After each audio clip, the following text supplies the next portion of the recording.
Brilliant. Well, you guys are a hardy group. Thank you for hanging in there. My name is Rajiv Dholakia. I run products business development at a company called Knock Knock Labs. I've been doing security for about 20 years or so, and it can get awfully depressing. I worked my way through DRM, digital rights management, decided that it wasn't a thing that a good person should be doing, so I hopped into PKI infrastructure. Took a run at that for a while, web application security, encryption with PGP. And then, as Andre commented this morning, there's a common theme to all of that stuff. The thing that was really broken was identity and authentication. And so Knock Knock Labs, which is about 3.5 years old, is a startup in Palo Alto that's been working on this problem for some length of time. So let me start maybe by zooming all the way back and tell you a story about water and mortality from drinking out of the tap. So would you believe that in the 1800s, if you were in the US, the odds of your getting a waterborne disease of some kind and keeling over, dying from taking a drink from the tap was about 1 in 20. The odds were 1 in 20. And people did lots of things to prevent that mortality. They took potions, they took pills, they cast spells, didn't change the statistics. The mortality was still 1 in 20. And then at some point, we came along and said, chlorination. That's the answer. Now, chlorination wasn't about any particular disease vector. It wasn't about Legionella or Giardia or anything like that. But chlorine was introduced into the water system as a general antiseptic that did away. It didn't mean that there were no outbreaks, right? But we did change the odds very significantly by chlorinating the water system. And the odds went from 1 in 20 to about 1, I'd say, in 50 million. Okay, that was, I think, the 2009 survey. There were 6 deaths in the United States from waterborne diseases for a population of about 309 million. Okay, so that tells you something about different ways in which we can view and look at the security problem. So why do we do security in the first place? Well, for some of us, privacy is near and dear to our hearts, but I realize that's not the place that everybody starts thinking about security. But the reason mostly is because of data and transaction integrity. And what you realize if you've been a practitioner for a long time is that it really is a function of these 4 things, which is device integrity, OS and app integrity, network integrity, and this little thing called user integrity. So we've had some big boys working on some of these other pieces. Really, in this user integrity part, we weren't getting our act together as an industry. And again, as a practitioner, you know that unless you preserve all of the links in the chain, and you really harden all of these links in the chain, your security is not going to be very good.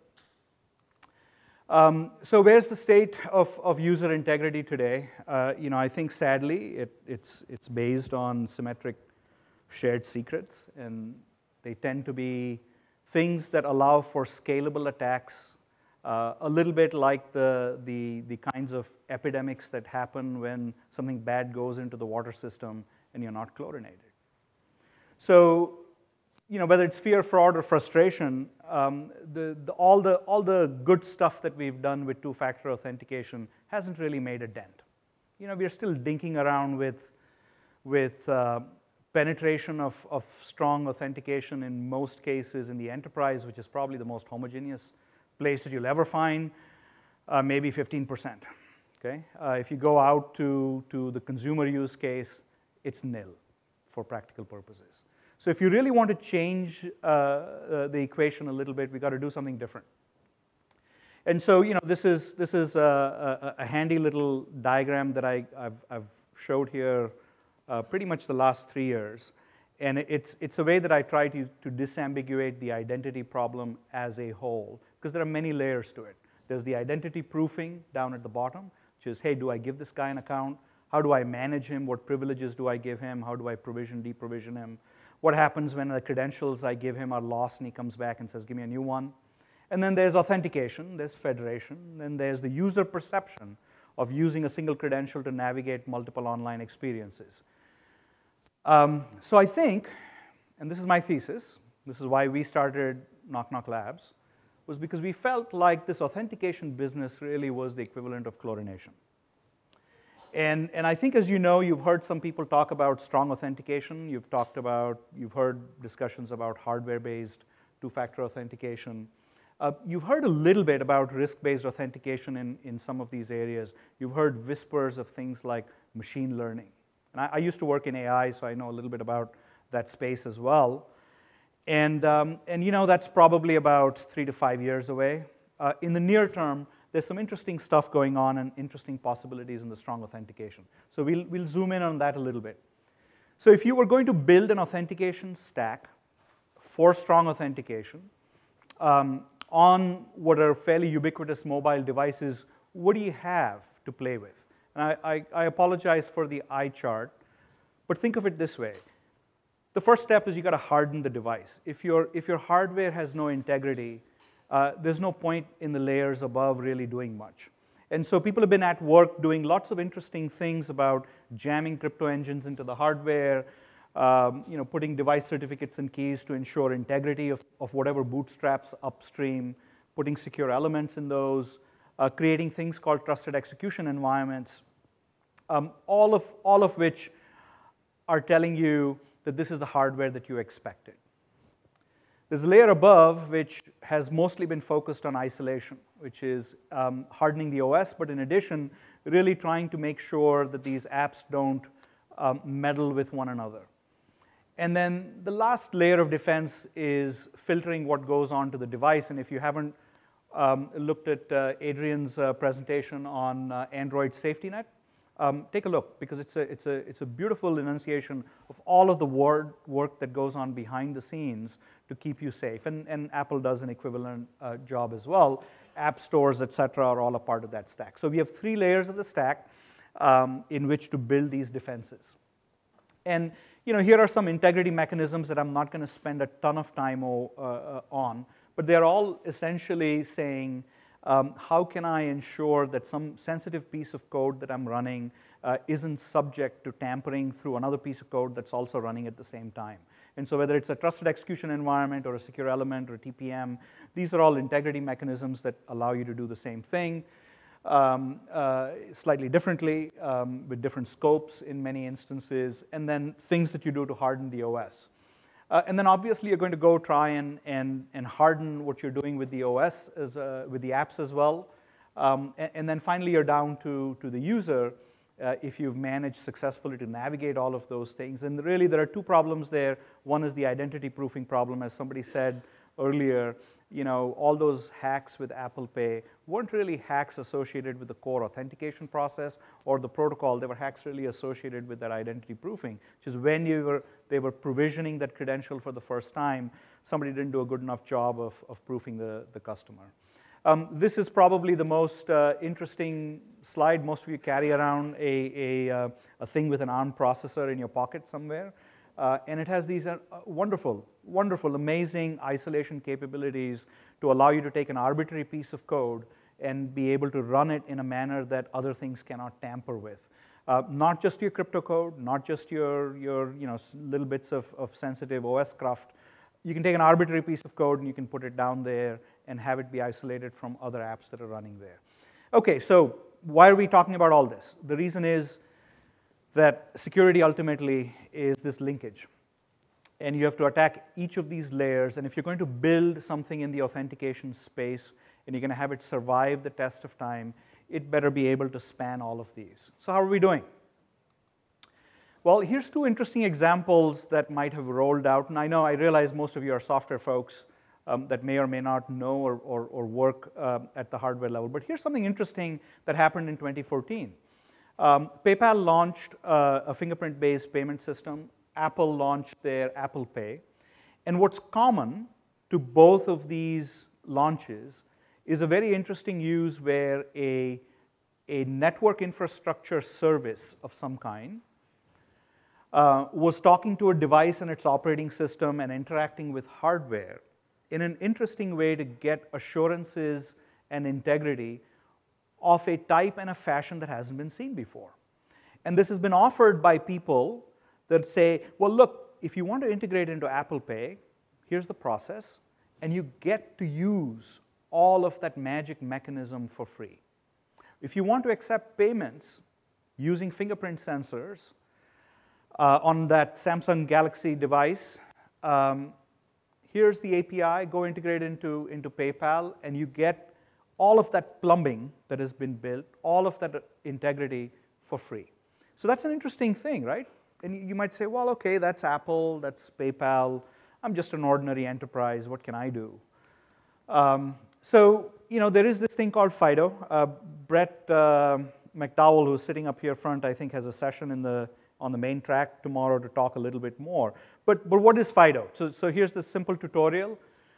Fido basically decouples user verification from the authentication protocol. User authenticates to a device. The device authenticates into the network. It's based on public-private key pairs.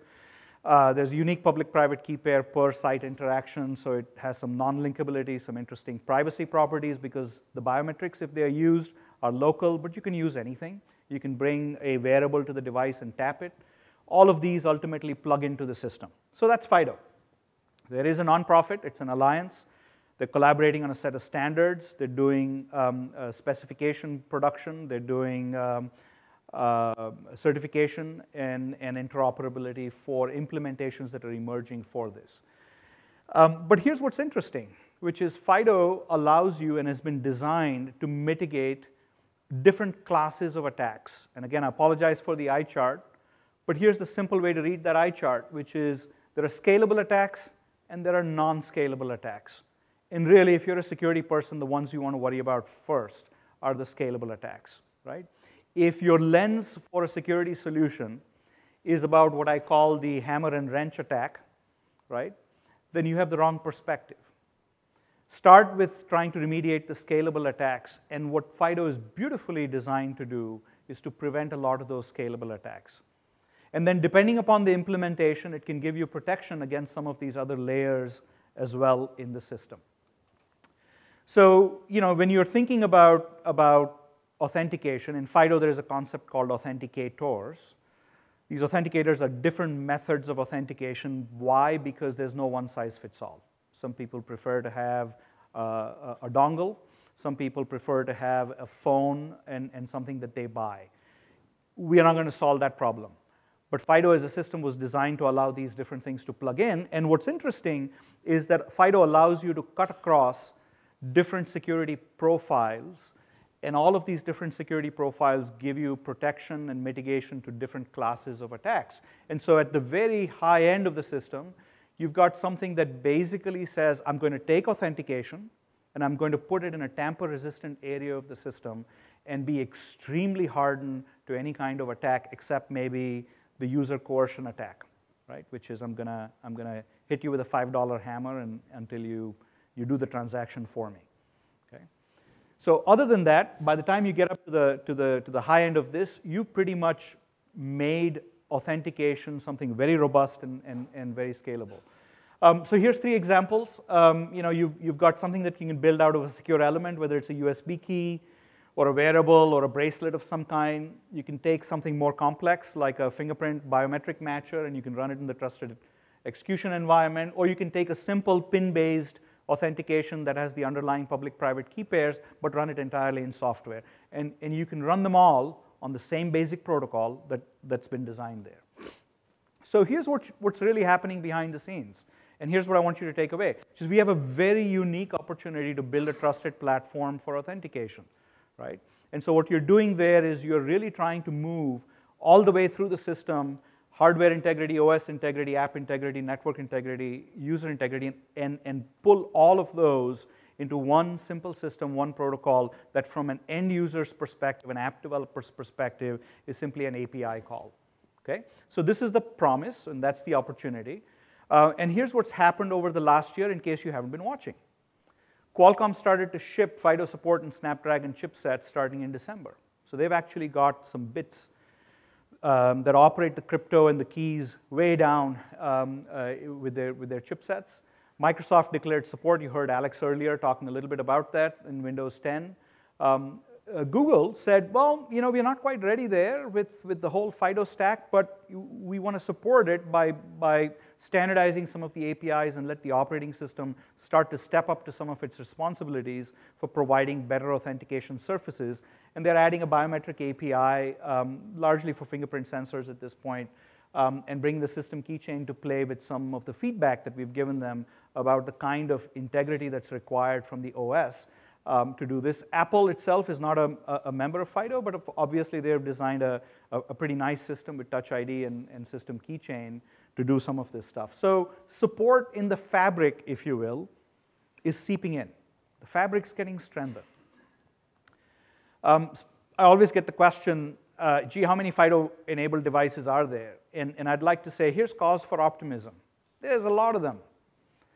Now, if you only care about fingerprint sensors and trusted execution environments, the number's smaller. It's more like 140, 150 million. But that curve looks beautiful.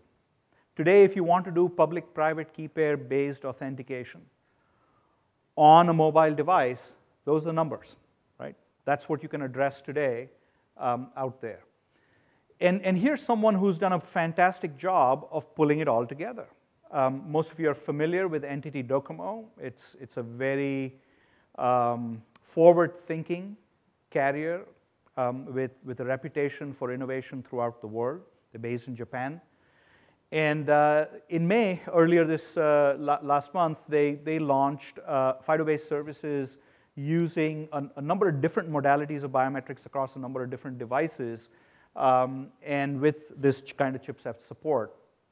And what they launched, interestingly, was a system that allowed you to authenticate with your iris or fingerprint on a set of devices that they launched, and leveraged this thing that they had built called Docomo ID. What's Docomo ID? Well, Docomo is a forward-thinking organization. They know that business is shifting from devices and contracts to services. Docomo itself runs about 200 services today. Their strategy is to use their subscriber base and to start to broker and open those up. And in order to do that, they need federated identity. There's the linkage between what Fido and federated identity are doing together. So you'll see from some of the rambling that I've done here is that security is a hard business. It's a question of linkages, and you have to get things right across many different layers. Chlorination, or the equivalent to that, is authentication. There are many different efforts that are working at providing you with integrated security from the hardware up to the network. Some are efforts like Apple Pay that you've seen. Some are efforts like Fido. Whichever ones, there'll be others, I'm sure. Whichever ones happen, it's wonderful to see that all of the players in the fabric, from the chipset guys up through the OEMs, up through the operating system guys, up through the networks, these are all trying to integrate these capabilities in one fell swoop. And so what you end up with is better authentication. And I'll leave you with this thought, which is I often say that authentication is a problem of signals. And earlier, there were some people that talked about machine learning and augmenting machine learning with security kinds of intelligence. And I used to build systems like that, and so I'm a little bit of a skeptic when it comes to that stuff. And the reason I'm skeptical is because those systems are awfully easy to build. They're awfully hard to customize to a particular environment. They're very effective in narrow domains. They kind of fall off the cliff when you extend the use cases out. And they become brittle over a period of time. And so it's very important for us to make sure that the front-end signal that we are providing, which is user authentication or device authentication, into those kinds of signals, into those kinds of systems, is very robust. And with this availability of all of these capabilities that are in the chipset, in the operating system, in the devices, I think we have the best chance that we've had in a couple of decades to pull that off. So for once, this guy with a lot of white and gray in his beard, I can call myself a security professional, I guess. For once, I'm optimistic. Thank you.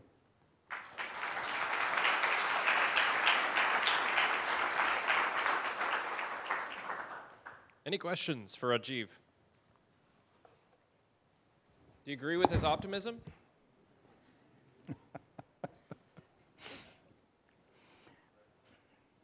All right. Oh, wait, we've got one. Okay, now I get to run.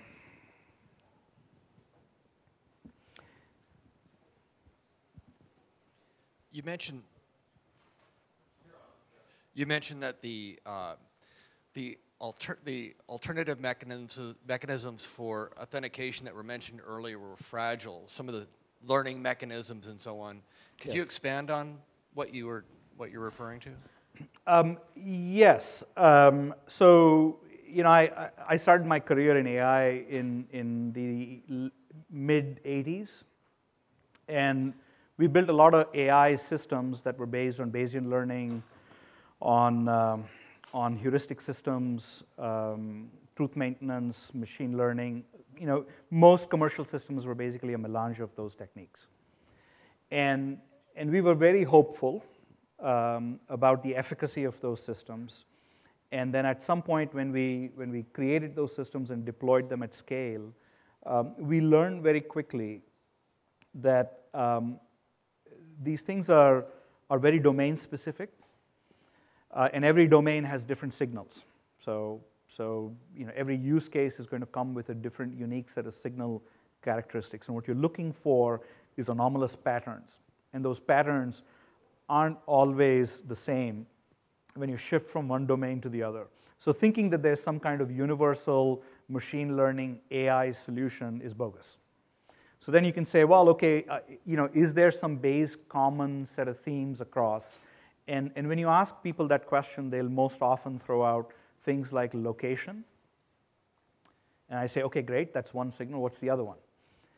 And they'll say, how about whether you've done this transaction before? Okay, great. Some historical perspective to say, have you done what you're trying to do before? Is this the first time? Okay, what else? So in the end, what you end up with is maybe a handful of signals, really.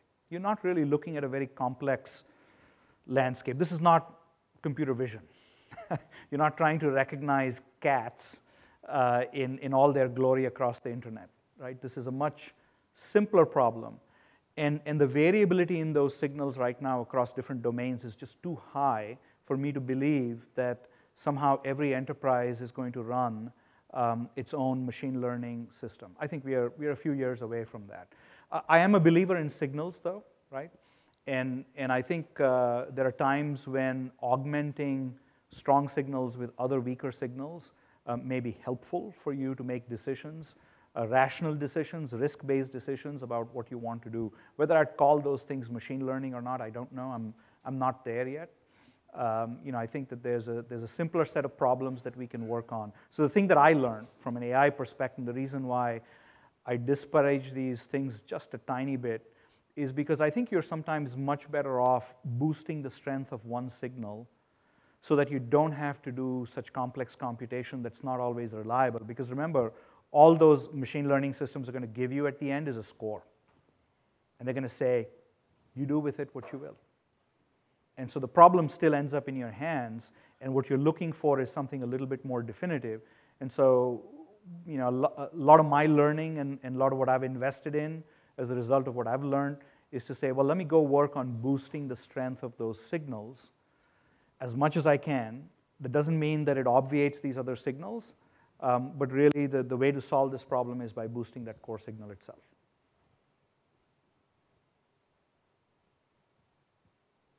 Anyone else? Stunned you all into silence. All right, well, thank you.